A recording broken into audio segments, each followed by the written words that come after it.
एक राजा की सही भूमिका क्या होनी चाहिए?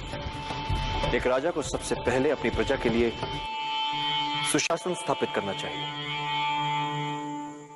एक मूल मंत्र है, बहुजन हिताय, बहुजन सुखाय।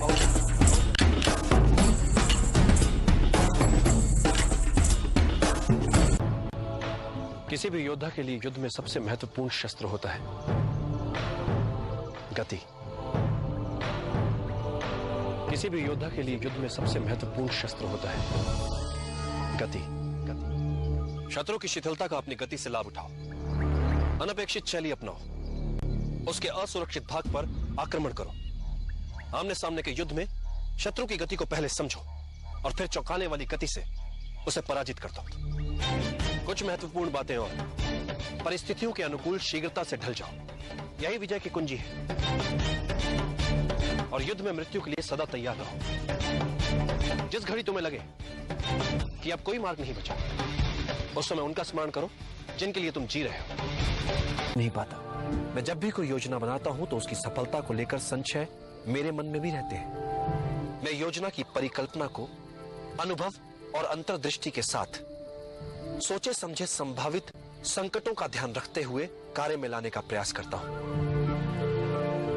किंतु कार्य की सफलता योजना, भाग्य और अंतरात्मा के स्वर के मिले जुले असर से तय होती है। कार्य की सफलता में इन तीनों की बराबर की भूमिका होती है।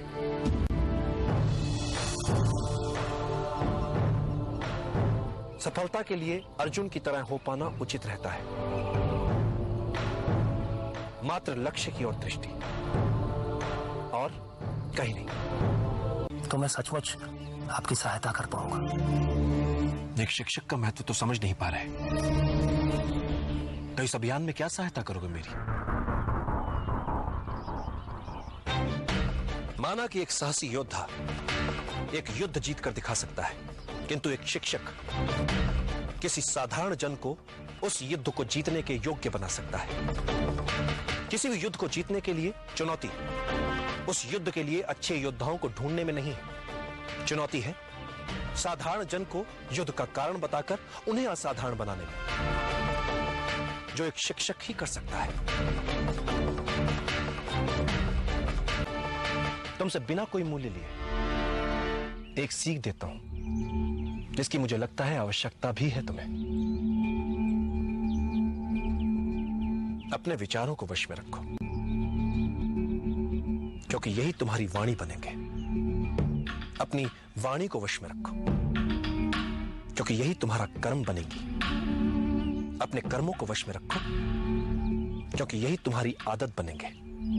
अपनी आदतों को वश में रखो, क्योंकि यही तुम्हारा चरित्र बनेगी। और अपने चरित्र को वश में रखो, क्योंकि इसी से तुम्हारा भाग्य बनेगा। और सुखदा, उन्हें कैसे जगाया जाए आचार्य? एक निराशावादी को हर अवसर में एक कठिनाई दिख जाती, और एक आशावादी को हर कठिनाई में एक अवसर दिख जाता। भाग्य के सभी अवसर हमारी आत्मा में सुषुप्त अवस्था में होते हैं। तुम्हें बस उचित समय की प्रतीक्षा करनी है। मैं किसी युद्ध में उलझना नहीं चाहता, किंतु मगध जैसे साम्राज्य में यदि हम उनसे बिना लड़े अपने आप को बचा नहीं पाए, ऐसे में मगध से सीधे युद्ध के अतिरिक्त हमारे समक्ष और कोई विकल्प नहीं बचता। इस युद्ध का सबसे बड़ा संकट, सबसे बड़ी समस्या है हमारे अंदर बैठा भय, अज्ञात से भय जो अतार्किक है, क्योंकि अज्ञात जैसी बात होती ही नहीं है। बातें मात्र कुछ समय के लिए हमसे छिपी हुई हो सकती हैं, कुछ समय के लिए हो सकता है कि हम उन्हें समझ न पाए, तो इससे भय क्यों पाले मन? ये तो संकेत है इस बात कि चलो शत्रु के सामर्थ्य के बारे में और जानो, और जानो, और जानो।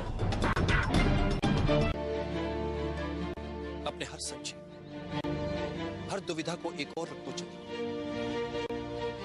कभी किसी और के लिए जीने का प्रयास मत करो, किसी और की दृष्टि में अच्छा बनने की चेष्टा मत करो।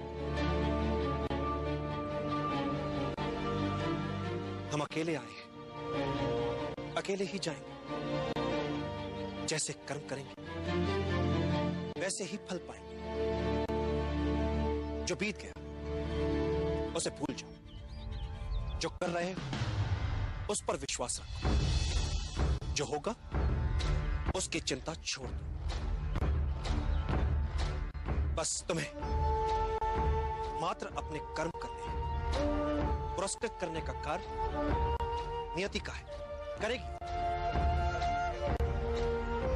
अच्छे कर्म अच्छे ही फल लाते हैं।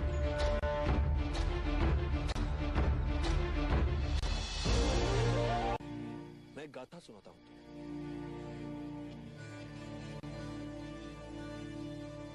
एक बार मार्ग में एक विषैला बिच्छू देखा जो नदी के पानी में डूब रहा था। ब्राह्मण उसे बचाने के लिए पानी से बाहर निकाल लेता है। बिच्छू उसे डंक मार देता है। ब्राह्मण को पीड़ा से तड़प उस बिच्छू को छोड़ना पड़ता है जो पानी में फिर से जाता है। उसे मरता देख ब्राह्मण उसे पानी से बाहर निकाल लेता है। बिच्छू फिर से उसे डंक मार देता है। ब्राह्मण के निकट खड़े शिष्य ने विस्मित होकर उससे पूछा, गुरुवर, आप इतने ज्ञानी हैं, ये जानते हुए कि बिच्छू की प्रवृत्ति डंक मारने की है, आप उससे खेल रहे हैं। ब्राह्मण कहा, मैं उसे मरने से बचा रहा हूं। शिष्य ने फिर कहा, किंतु वो एक बिच्छू है, वो आपको फिर भी डंक ही मारेगा। तब ब्राह्मण ने कहा, यदि वो एक बिच्छू होकर अपनी डंक मारने की प्रवृत्ति नहीं छोड़ सकता, तो मैं एक मानव उसे बचाने की प्रवृत्ति कैसे छोड़ सकता हूं?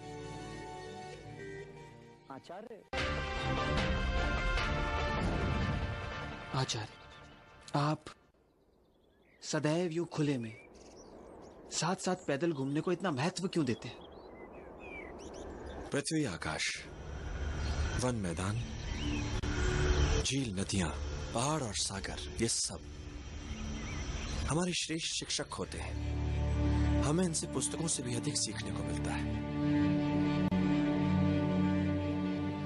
बस हमें सचेत होकर इनके बीच घूमने की आवश्यकता होती है। दूसरे सब जब युद्ध में आकंठ डूबे हो तब तुम्हारा अपने वातावरण को लेकर ज्ञान तुम्हें ऐसे अस्त्र शस्त्र प्रस्तुत कर सकता है जिसकी तुम कल्पना भी नहीं कर सकते। और जब तुम बचने के लिए छटपटाते हो तब तुम्हारा ये प्रकृति का ज्ञान तुम्हारा रक्षक बन जाता है। मैं कुछ समझा नहीं आचार्य।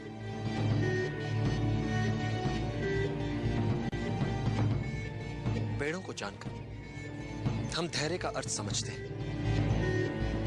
घास को जानकर हम बने रहने का हट समझ पाते हैं। प्रकृति में हर वस्तु के होने का एक अनूठा कारण होता है।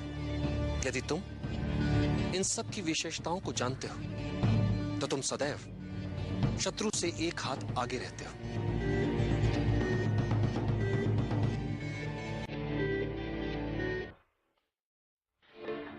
पसीने की एक बूंद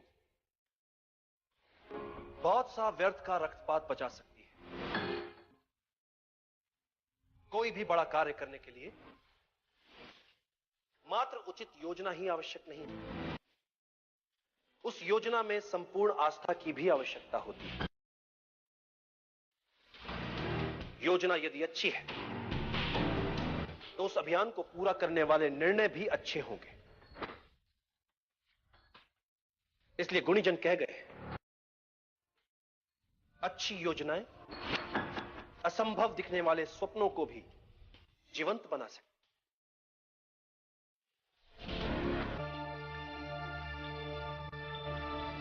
विजय के लिए जीतने की मात्र इच्छा पर्याप्त नहीं होती। विजय के लिए की गई तैयारियां अधिक महत्वपूर्ण होती है। विजय यूं ही कैसे मिल जाएगी? विजयी तो हर कोई होना चाहता है,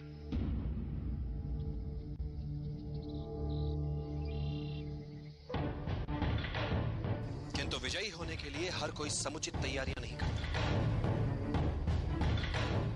जीतने के लिए की गई तैयारियां जीतने की इच्छा शक्ति को और दृढ़ करती है। एक बार युद्ध आरंभ हो गया तो जीतने के लिए तैयारियों का समय बीत जाता है। चलते युद्ध में आप युद्ध करेंगे या उसे जीतने के लिए आवश्यक तैयारी? युद्ध के लिए की गई तैयारियों का अंतिम चरण मात्र होता है, जिसका निर्णय उसके लिए की गई तैयारियों द्वारा ही निर्धारित होता है। इसलिए विजय के लिए आवश्यक है विजय के लिए की गई तैयारियां। एक बार जीतने के लिए ढंग से तैयारियां कर ली तो फिर विजय निर्विवाद हो जाती है। युद्धों के निर्णय सैनिकों की संख्या से नहीं निकलते,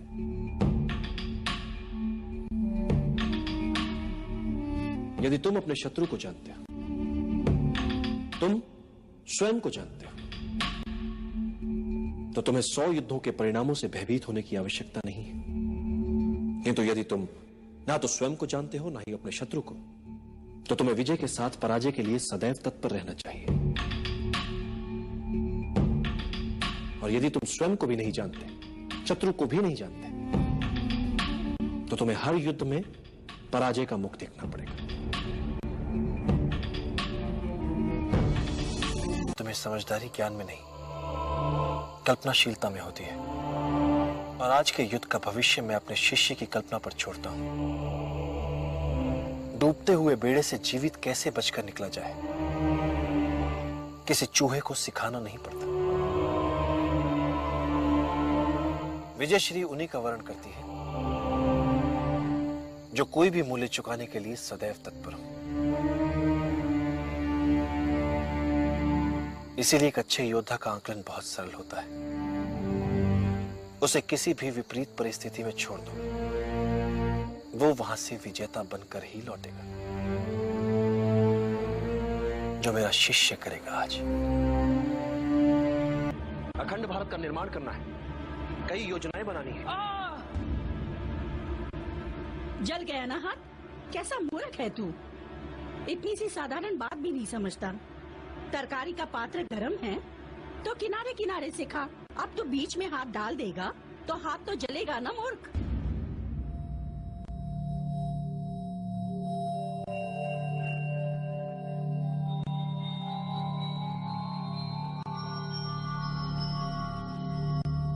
साधु, ऐसी व्यवहारिक शिक्षा पुस्तकों से नहीं, एक मां से ही मिल सकती है।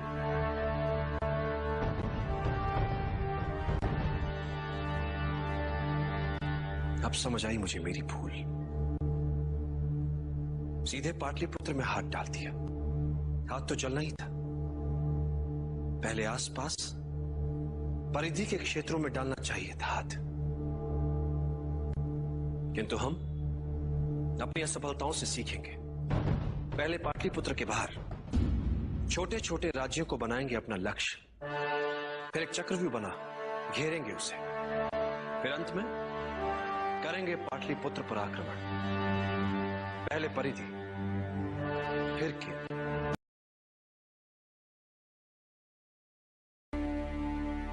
एक राजा को सदैव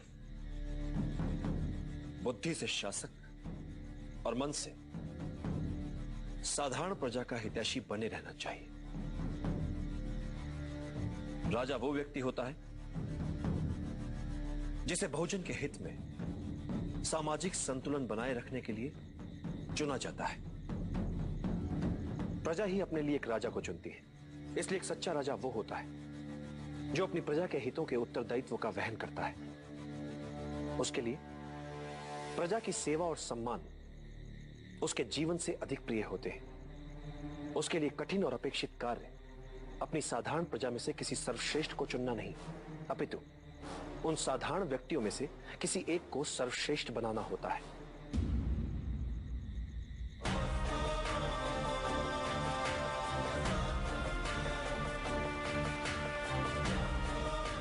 एक राजा के लिए सबसे बड़ी चुनौती होती है पूरे देश को सफलता और समृद्धि के महान लक्ष्य को प्राप्त करने के लिए न केवल उन्हें प्रेरित करे, अपितु प्रजा के लिए ही उन्हें प्राप्त करके भी दिखाए। एक राजा को उसकी सेना अमर नहीं बनाती और ना ही उसका धन वैभव। उसे अमर बनाते हैं उसके बनाए हुए मित्र, उसके किए हुए भले कार्य, उसकी अर्जित की हुई सद्भावना और सत्यनिष्ठा।